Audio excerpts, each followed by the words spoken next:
Good morning. Unique शिक्षण संस्थान के ऑनलाइन क्लास में सभी का स्वागत है।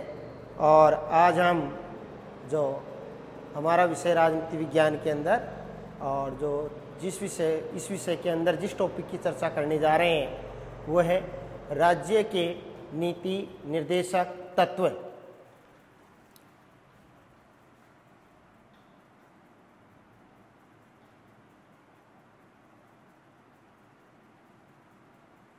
राज्य की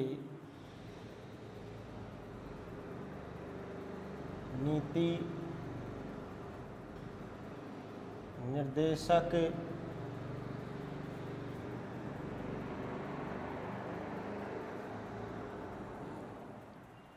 तत्व है।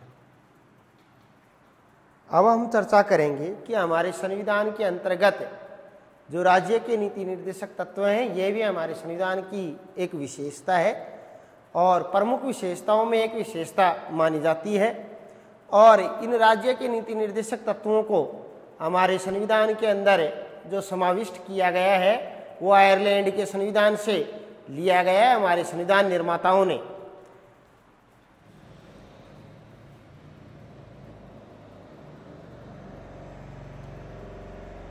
संविधान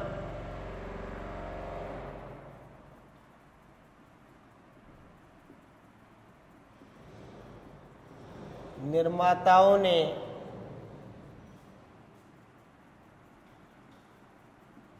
नीति निर्देशक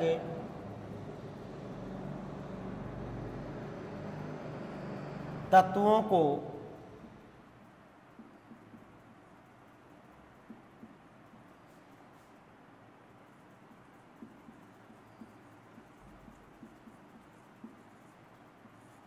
आयरलैंड के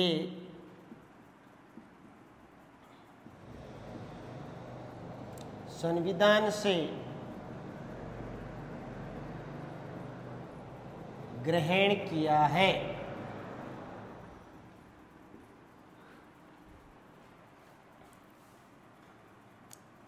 हमारे संविधान के अंदर ये भाग 4 के अंदर उल्लेखित है। जो भाग 4 है हमारे संविधान का वो राज्य के नीति निर्देशक तत्वों से संबंधित है और इनका हमारे संविधान के अंदर जो उल्लेख किया गया है वो अनुच्छेद 36 से लेकर के 51 तक नीति निर्देशक तत्वों का उल्लेख किया गया है। जो ये राज्य के जो नीति निर्देशक तत्व हैं ये वे विचार होते हैं जिन्हें संविधान निर्माताओं ने भविष्य में बनने वाली जो भविष्य के अंदर या आने वाले समय में बनने वाली जो सरकारें उन सरकारों के सामने ये नीति निर्देशक तत्व एक पथ प्रदर्शक की भूमिका निभाते हैं और पथ प्रदर्शक की भूमिका निभाते हुए अच्छी अच्छी नीतियों को ग्रहण करते हुए और राज्य का रूप लोक कल्याणकारी बनाने के पीछे इन नीति निर्देशक तत्वों का महत्वपूर्ण योगदान है।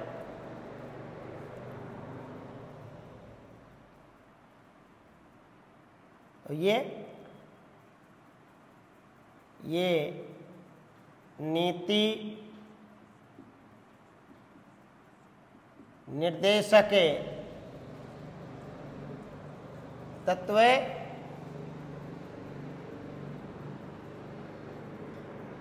संविधान के भाग 4 में तथा अनुच्छेद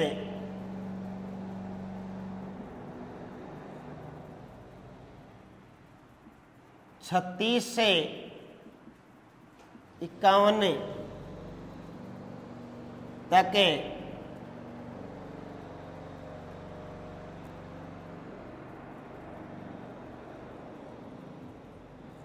उल्लेख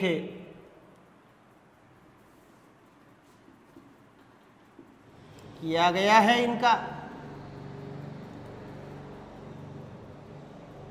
और नीति निर्देश तत्व साधारण रूप से हम ये कह सकते हैं कि नीति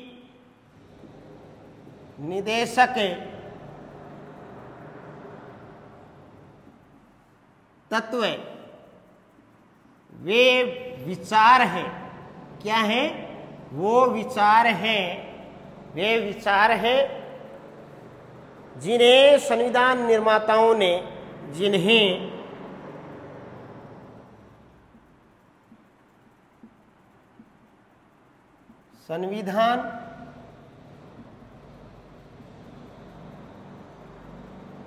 संविधान निर्माताओं ने भविष्य में, आने वाले समय में, भविष्य में बनने वाली सरकारों के सामने, भविष्य में बनने वाली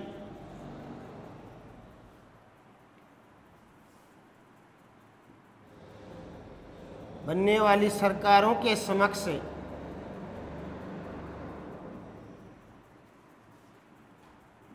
पथ प्रदर्शक की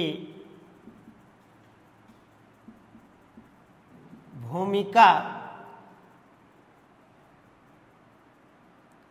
नीति निर्देशक तत्व वे विचार हैं जिन्हें संविधान निर्माताओं ने भविष्य में बनने वाली सरकारों के समक्ष पथ प्रदर्शक की भूमिका निभाएंगे,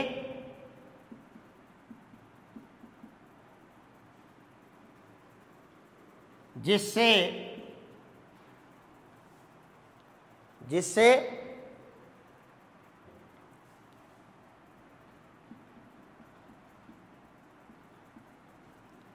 राज्य या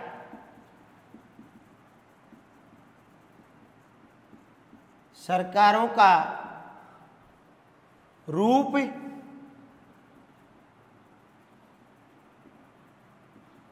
कल्याणकारी बन सके।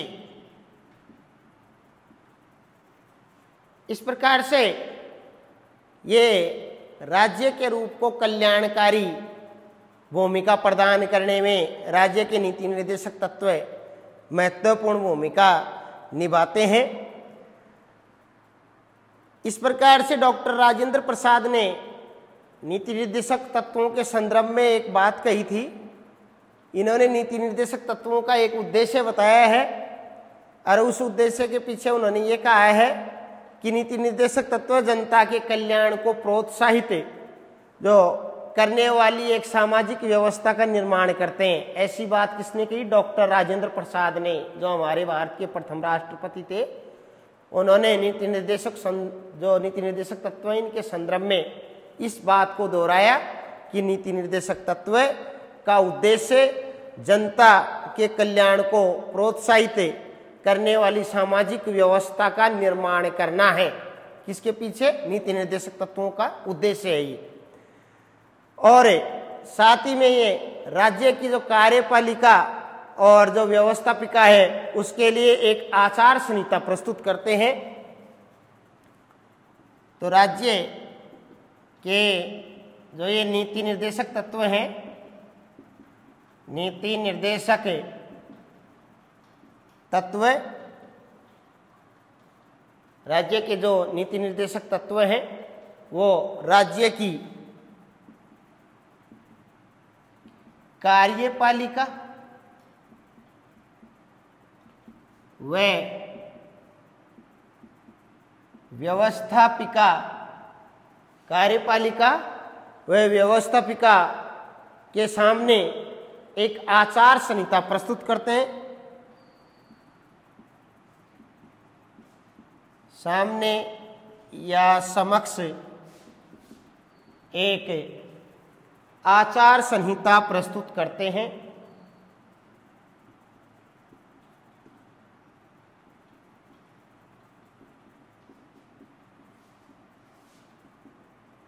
प्रस्तुत करते हैं। तो इस प्रकार से और साथ ही में हमारे संविधान के अनुच्छेद 37 में इस बात को दोहराया गया है कि जो राज्य के जो नीति निर्देशक तत्व हैं वो वाद योग्य नहीं है। वो क्या है? वाद योग्य नहीं है। कहने का तात्पर्य यह है कि न्यायालय के द्वारा इनकी बाध्यता नहीं की जा सकती या बाध्यता नहीं दी जा सकती है। तो ये बात है हमारे संविधान के कौन से अनुच्छेद में? अनुच्छेद 37 के अंदर इस बात का उल्लेख किया गया है कि न्यायालय के द्वारा बाध्यकारी नहीं बनाया जा सकता है नीति निर्देशक तत्वों को आता है, ये वाद योग्य नहीं है। अब बात आती है कि जो राज्य के नीति निर्देशक तत्व हैं इनका उद्देश्य क्या है।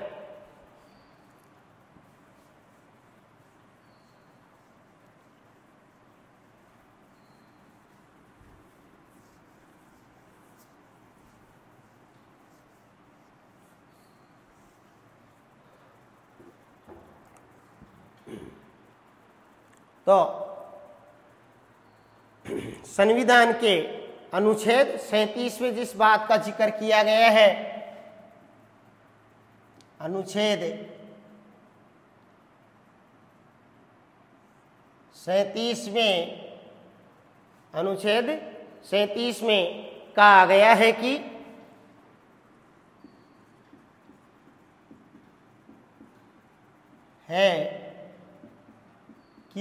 क्या बात कही गई है 37 के अंदर कि नीति निर्देशक तत्वों को नीति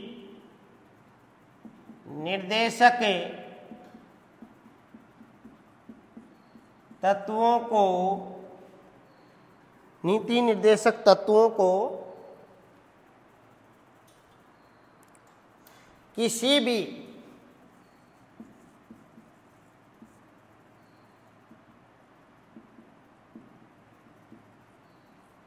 भी न्यायालय द्वारा बाध्यता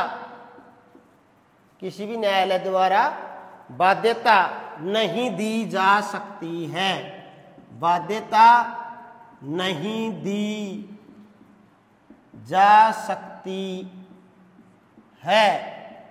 अतः हम कह सकते हैं, अतः ये वाद योग्य नहीं है, वाद योग्य नहीं है। जबकि जो हमारे मौलिक अधिकार है वो वाद योग्य होते हैं। उनको किसी भी न्यायालय की शरण में हम जा करके उनकी अपील कर सकते हैं। हमारा यदि कोई मौलिक अधिकार का हनन होता है तो न्यायालय की शरण ले सकते हैं, परंतु इनका हनन होने पर ये किसी भी न्यायालय के अंतर्गत वाद योग्य नहीं है। अब बात करते हैं अपन नीति जो निर्देशक तत्व हैं इनकी उद्देश्य क्या है, किन उद्देश्यों को लेकर के हमारे संविधान निर्माताओं ने इनको संविधान के अंदर जगह दी है। तो अब आ जाएगा नीति निर्देशक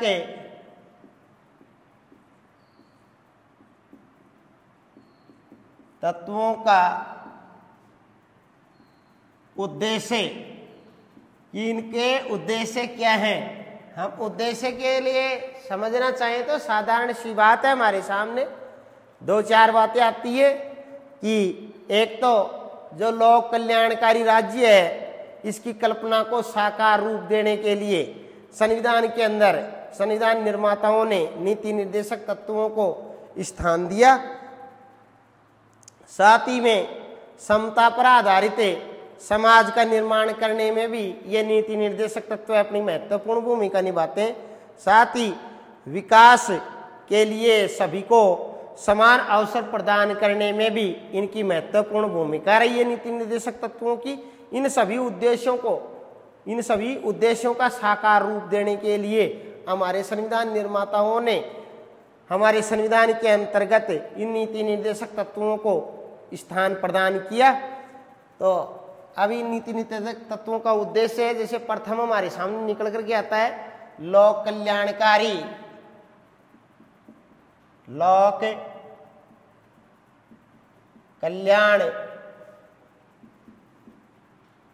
कल्याणकारी राज्य की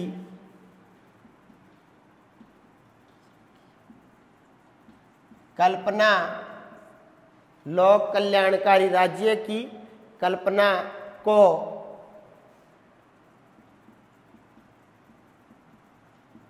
साकार रूप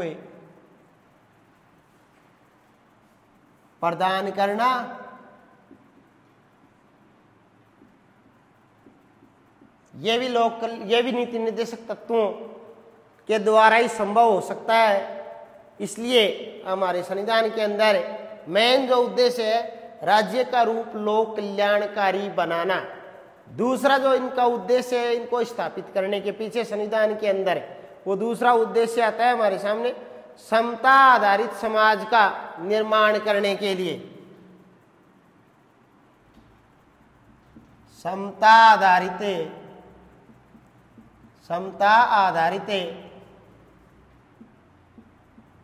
समाज का निर्माण करने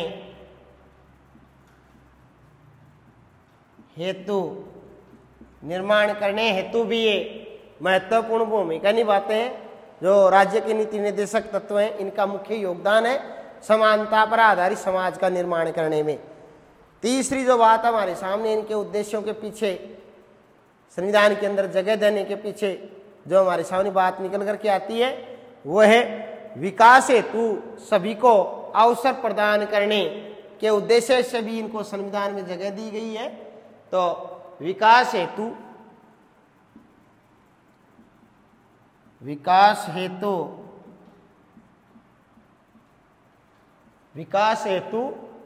सभी को समान अवसर, विकास हेतु सभी को समान अवसर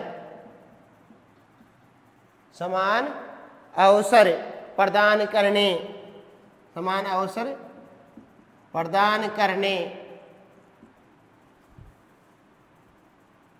के उद्देश्य से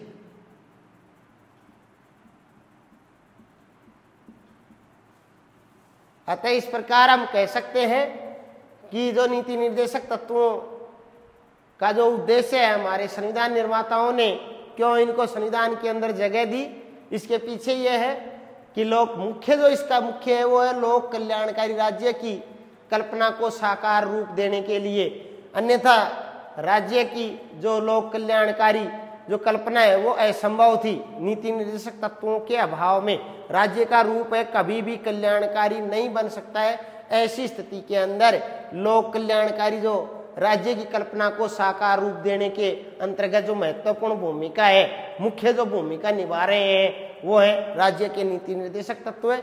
और साथ ही में समता आधारित, समानता पर आधारित समाज का निर्माण करने में भी नीति निर्देशक तत्व महत्वपूर्ण योगदान देते हैं। और तीसरी बात जो हमारे सामने इनके उद्देश्यों के पीछे संविधान निर्माताओं ने क्यों जगह दी इनको संविधान के अंदर, तीसरी बात निकल करके आते हैं विकास के लिए सभी को समान अवसर उपलब्ध करवाते हैं। अब बात आती है कि हमारे संविधान के अंदर इनको अध्ययन की सुविधा की दृष्टि से कई भागों में बांटा गया है, या हम अध्ययन की सुविधा की दृष्टि से कुछ भागों में इनको बांट सकते हैं। और ये भाग निम्न प्रकार से हैं।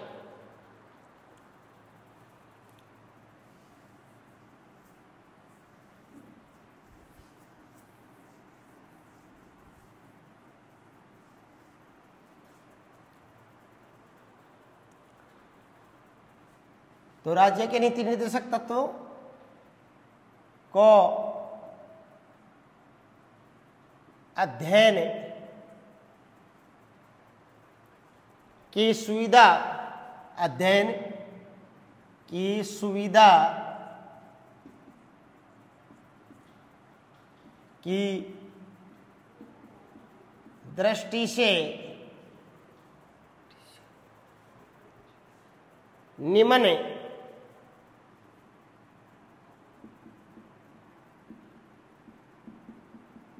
वर्गों में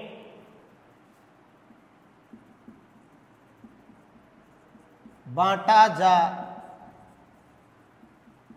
सकता है। कौन कौन से वर्गों में बांटा जा सकता है, जैसे क्या छोटे छोटे अब इनके अलग अलग पार्ट बना लेंगे, भाग बना लेंगे, जिससे हमारे को अध्ययन करने में सुविधा रहेगी। तो इसके अंदर पहला जो पार्ट है, इसका पहला जो हमने वर्ग बनाया है या भाग बनाया है वो है आर्थिक सुरक्षा संबंधी नीति निर्देशक तत्व है। आर्थिक सुरक्षा संबंधी नीति निर्देशक तत्व। दूसरा भाग है, इसका दूसरा जो वर्ग हमारे सामने निकल करके आता है वो है सामाजिक सुरक्षा और शिक्षा संबंधी, सामाजिक सुरक्षा एवं शिक्षा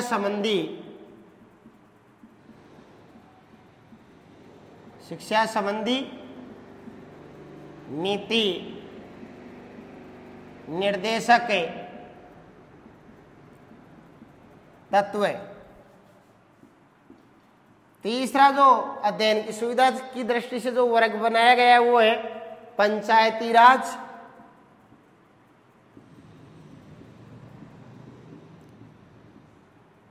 कॉमा प्राचीन स्मारक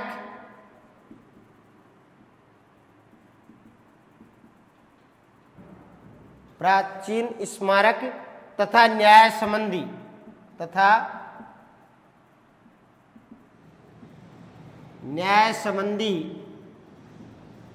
संबंधी नीति निर्देशक तत्व है।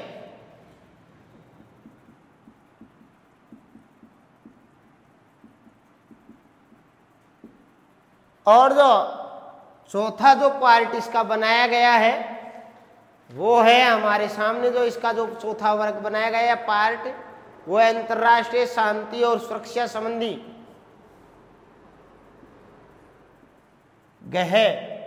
अंतर्राष्ट्रीय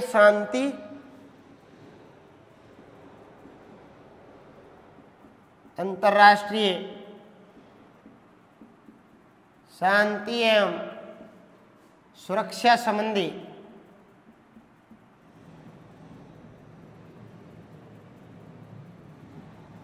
संबंधी निर्देशक तत्व है।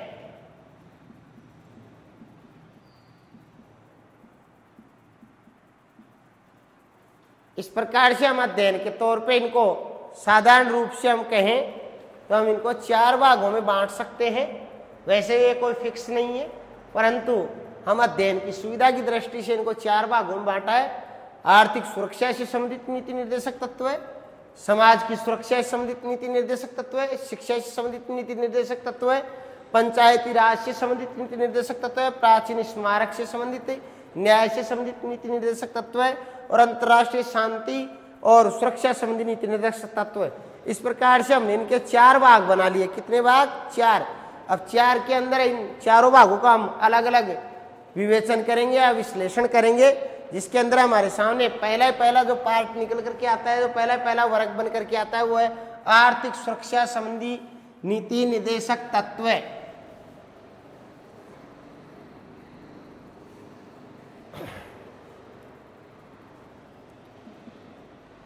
आर्थिक सुरक्षा संबंधी नीति निर्देशक तत्व है। क्योंकि हमारे संविधान निर्माताओं का उद्देश्य ही मुख्य ये था कि भारत में एक लोक कल्याणकारी राज्य की स्थापना, और यह स्थापना तभी संभव हो सकती थी कि राज्यों को निर्देशित करने के लिए जो लोक कल्याणकारी नीतियां लाई जाएं, और ये लोक कल्याणकारी नीतियां हमारे को नीति निर्देशक तत्वों में ही दिखाई देती हैं। इस कारण से जो आयरलैंड के संविधान से नीति निर्देशक तत्वों को ग्रहण किया गया है। तो सबसे पहला पार्ट आता है आर्थिक सुरक्षा संबंधी नीति निर्देशक तत्व है।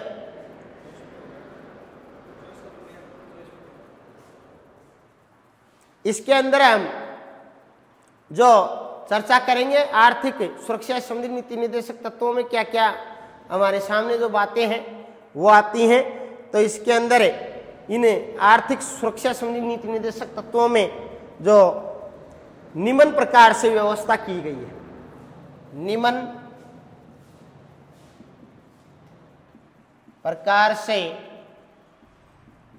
व्यवस्था की गई।